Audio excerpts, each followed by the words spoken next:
Ganga versus मंगा। Magic मथनी से मंगा की मुश्किल तो आपने देखी ही होगी। अगर नहीं देखी तो अभी क्लिक करें और देखें। लालची बहू जादुई सामान। मंगा चिड़ी हुई है और खाना बना रही है। पूरा गांव ग्राइंडर मिक्सर से काम जल्दी खत्म करने के बाद खुशी से टीवी देख रहा है और मैं यहाँ पत्थर पर पीस रही हूँ। मेरी सासू माँ की वजह से कभी मेरी मौत ही आ जाएगी। ऐसा वह कह ही रही थी कि गंगा अंदर आती है। क्या हुआ बहू, क्या गुस्सा रही हो? अब नहीं तो सासू माँ, मैं तो ये आटा पीस कर आती हूँ। हाँ, कहकर वह दाल लेकर चली जाती है। पीसने वाला पत्थर नीचे रखकर कहती है, सासू माँ की तरह कितना भारी है। हाँ, कहकर चक्की में डालती है और पीसने लगती है। सिलबट्टे को अलग से फेंकती है और जोर से आवाज आती है। उसे सुनकर गंगा वहाँ आती है। ऐसा करोगी तो हमारे ही पत्थर खराब होंगे ना? अब मैंने तो कुछ नहीं किया सासू माँ, आप खुद सिलबट्टे से पूछ लीजिए। हाँ, पूछूंगी, जरूर पूछूंगी। उस दिन दोपहर को मंगा कपड़े पछाड़ रही थी। जोर से पछाड़ने से कपड़े में छेद पड़ गया और तभी उसकी सासू माँ भी सामने ही खड़ी थी। मेरी सोने जैसी साड़ी फाड़ दी, हे भगवान! मैं क्या करूं सासू माँ? ये पत्थर ही ऐसा है, कितने सारे कपड़े फट गए इस पत्थर की वजह से। कहकर सारा इल्जाम पत्थर पर डाल दिया। बाद में उसी दिन वो मिर्ची कूट रही थी। वो इतनी जोर से मिर्च कूट रही थी कि उसकी आवाज से सास ने कहा, अरे इतनी जोर से क्यों कूट रही है? मैं तो आराम से ही कूट रही हूँ सासू माँ, ये सिलबट्टा मेरी बात ही नहीं सुन रहा, खुद अपनी ही कर रहा है, इसमें मेरी क्या गलती है? कहकर जोर जोर से कूटने लगी। अच्छा ऐसा है, होगा ही, तू क्यों झूठ बोलेगी? कहकर उन्होंने एक मंत्र पढ़ा। मंत्र पढ़ते ही सिलबट्टे में जैसे जान आ गई।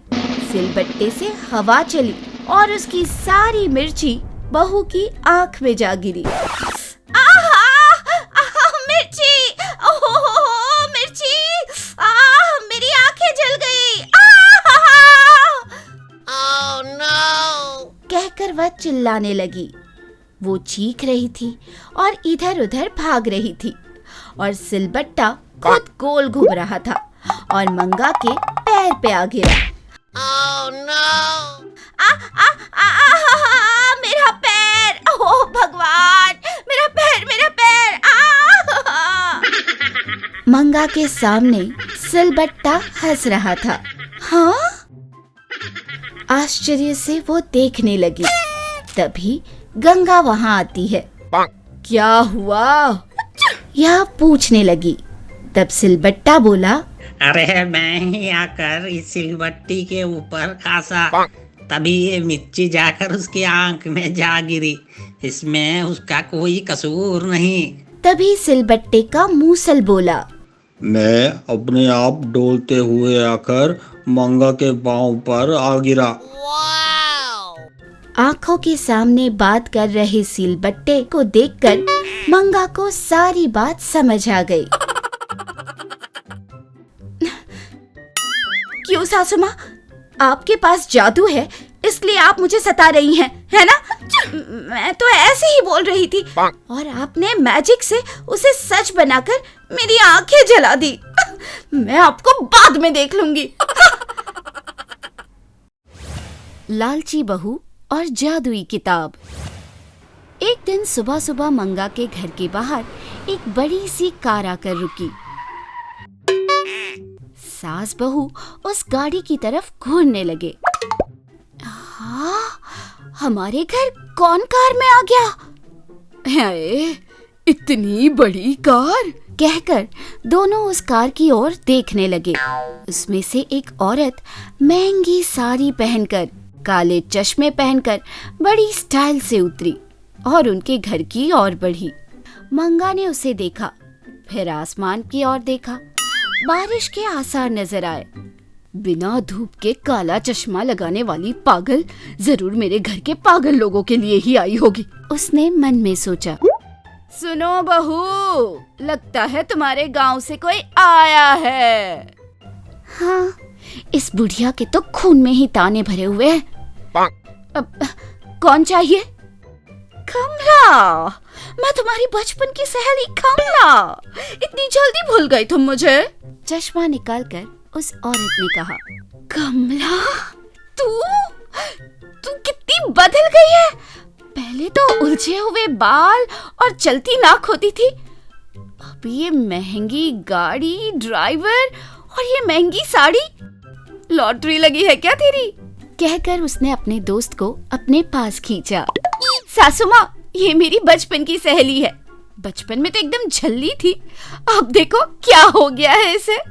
अच्छा, वैसे आज कैसे आना हुआ बेटी? वो क्या है ना, मेरी शादी तय हो गई है तो कार्ड देने के लिए आई हूँ। और वैसे भी अब मैं वो झल्ली नहीं रही। मेरी कार देखी है, इम्पोर्टेड है, दुबई से मंगवाई है मेरे होने वाले पति ने। ड्राइवर भी रखा है। हमारे गांव में मैं और मेरे पति ही सबसे अमीर हैं। अच्छा सुन, तूने कार खरीदी कि नहीं?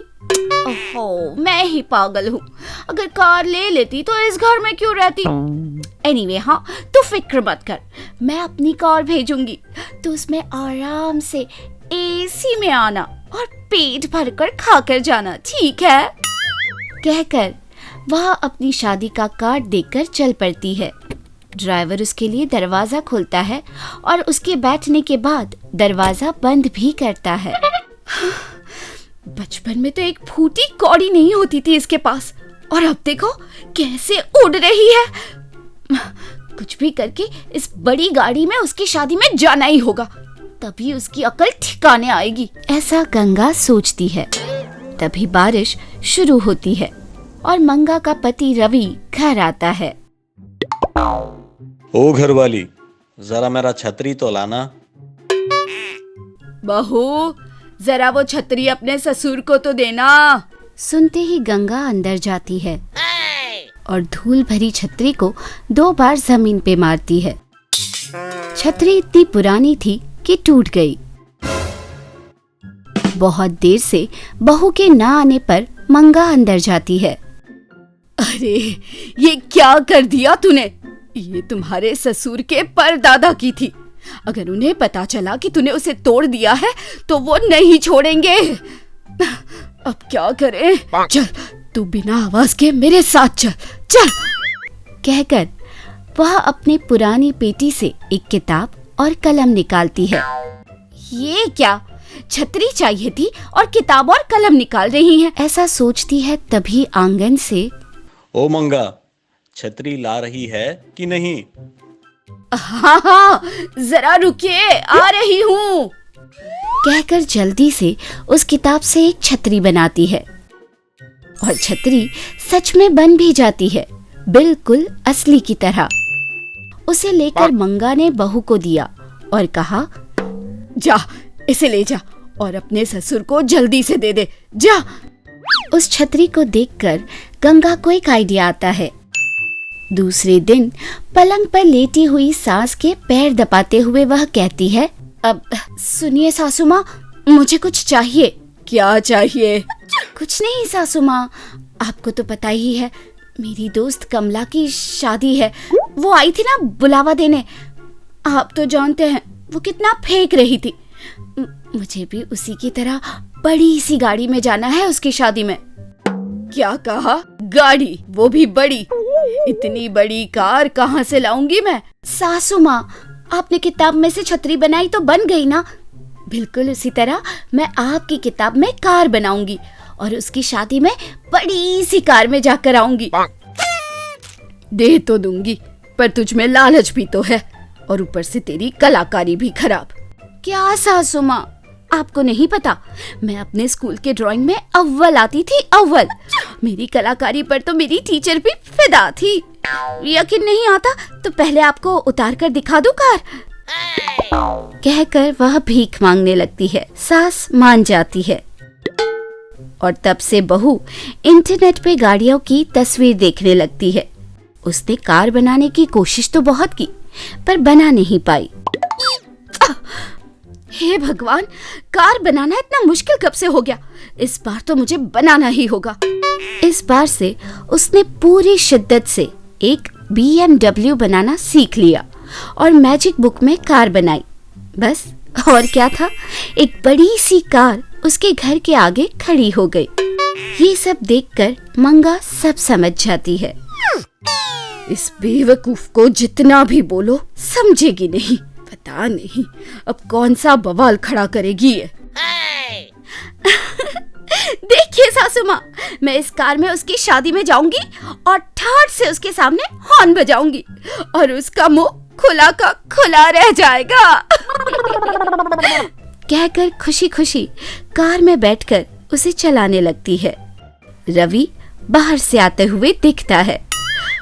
सुनिए ससुर जी, मेरे साथ चलिए, मैं आपको पूरा गांव घुमाऊंगी और मेरी दोस्त की शादी में चलेंगे हम और खूब खा कर आएंगे। चलिए।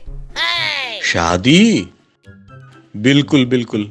वैसे भी रोज रोज इस बुढ़िए की हाथ का खाना खा खा के मेरी जबान सूद गई है। देखा मेरी बहू को मेरी कितनी परवाह है। अपनी कार में सबसे पहले मुझे घुमाने ले जा रही है।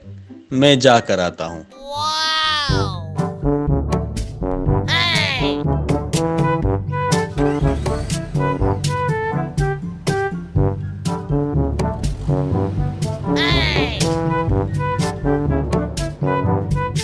अब ससुर जी एसी चलाओ। कितनी ठंडी हवा आ रही है। और नहीं तो क्या, आपने क्या समझा है अपनी बहू को? आपके लिए एसी कार ली है। अब ससुर जी अच्छा गाना सुनेंगे? कहकर रेडियो ऑन किया। गाने चल रहे थे और रवि मजा ले रहा था। ससुर जी अब आप देखिए, आपकी सीट ना सोफे जैसे खुल जाएगी। कहकर उसने एक बटन दबाया तो सोफा रिक्लाइनर की तरह खुल गया। अरे ये कार है कि हवाई जहाज? यह कहते हुए रवि बहुत खुश हुआ। इतने में अचानक एक भेड़ का झुंड उनके रास्ते में आया। यह देखकर रवि घबरा जाता है। अरे अरे ब्रेक तो लगाओ। वही तो देख रही हूँ, ब्रेक नजर नहीं आ रही। हे भगवान, सब तो उतार दिया, बस जल्दी में ब्रेक उतारना भूल गई। भेड़ों से बचकर उसकी कार जाकर दलदल में फंस जाती है। कार भी खराब हुई और कपड़े भी। मेरी पत्नी की बात ना मानकर जो तुम्हारे साथ आया, ये होना था मेरे साथ। दोनों उसी हालत में घर आते हैं और उनकी अवस्था देखकर मंगा बहुत हंसती है। मैंने कहा था ना आपसे, सुना नहीं। कोई बात नहीं, अभी अभी खाना बनाया है, चलिए खा लीजिए। मैंने सोचा था कि इसके हाथ से बनाया हुआ खाने से बचूंगा, पर नहीं बच पाया। सब तुम्हारी वजह से। कहकर गंगा की ओर गुस्से से देखता है। हमें यकीन है कि इस एपिसोड ने भी आपको खूब हंसाया होगा। तो देर किस बात की, बजाओ घंटी और करो सब्सक्राइब। आप गंगा के फैन हो या मंगा के, ये जरूर बताना।